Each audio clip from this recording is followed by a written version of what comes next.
Malaysia যেতে পারে নাই প্রায় ৩০,০০০ কর্মী। আর তাদের প্রায় ২০,০০০ কোটি টাকা লোপাট হয় এই শিরোনামে কয়েকটি পত্রিকায় রিপোর্ট হয়। তখন দেখা যায় যে মালয়েশিয়া যেতে পারছে না, এইরকম মানে যারা যাওয়ার কথা অলরেডি, যাদের কাছে ভিসা আছে, যাদের কাছে সব কিছু আছে, তারা বিমানবন্দরে গিয়ে ওয়েট করছে, কিন্তু তারা যেতে পারছে না। এরকম সংখ্যা ছিল অনেক।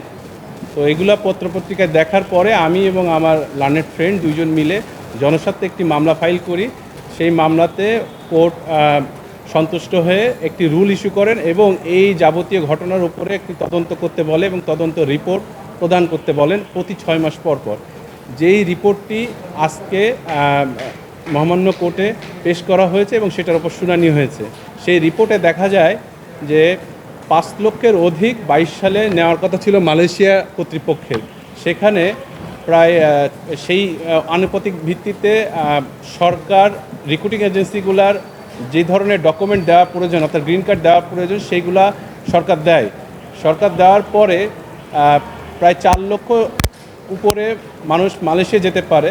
এর মধ্যে থেকে 17,777 জন, যেটা সরকার আজকে রিপোর্ট দিয়েছে, সেখানে দেখা যায় যে তাদের সকল কিছু রেডি থাকা সত্ত্বেও তারা মালয়েশিয়ায় যেতে পারে নাই। এই দায়িত্ব সম্পূর্ণ রিক্রুটিং এজেন্সির উপরে বর্তায় বলে এই রিপোর্টে প্রতীয়মান হয়। সাথে সাথে এই রিপোর্টে বলা হয়েছে যেই সকল এজেন্সিগুলা এর সাথে দায়বদ্ধ তাদের বিরুদ্ধে আইনগত ব্যবস্থা নেবে এবং যারা যেতে পারেন নাই তাদের টাকা পয়সা যেগুলো নেওয়া হয়েছে, অর্থাৎ সরকারি যে নির্ধারিত ফি, এটা বলা হয়েছে 78,000 টাকা। আমরা ওই সময় বিভিন্ন গণমাধ্যমে দেখেছি কারোর কাছ থেকে 4 লক্ষ 5 লক্ষ টাকা করে নিয়েছে, কিন্তু সরকারি নির্ধারিত ফি হচ্ছে প্রায় 78,000 টাকার কাছাকাছি।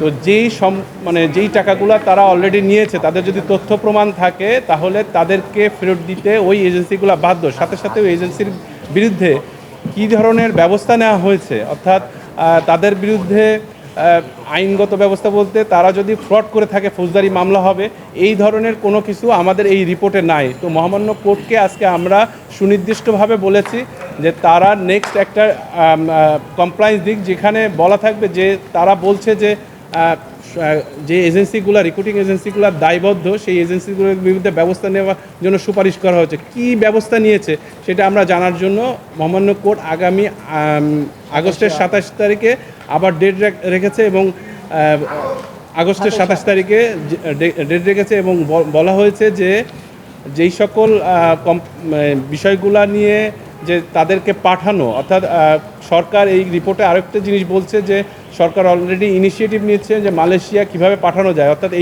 এই যারা ভুক্তভোগী আছে তো তাদেরকে পাঠিয়েছে কিনা, অথবা না পাঠালে তাদের টাকাগুলো ফেরত দিয়েছে কিনা, এবং রিক্রুটিং এজেন্সি যেগুলো দায়বদ্ধ তাদের বিরুদ্ধে কী কী ব্যবস্থা নেয় সুনির্দিষ্টভাবে আগামী 27 আগস্ট রিপোর্ট দিতে বলা হয়েছে।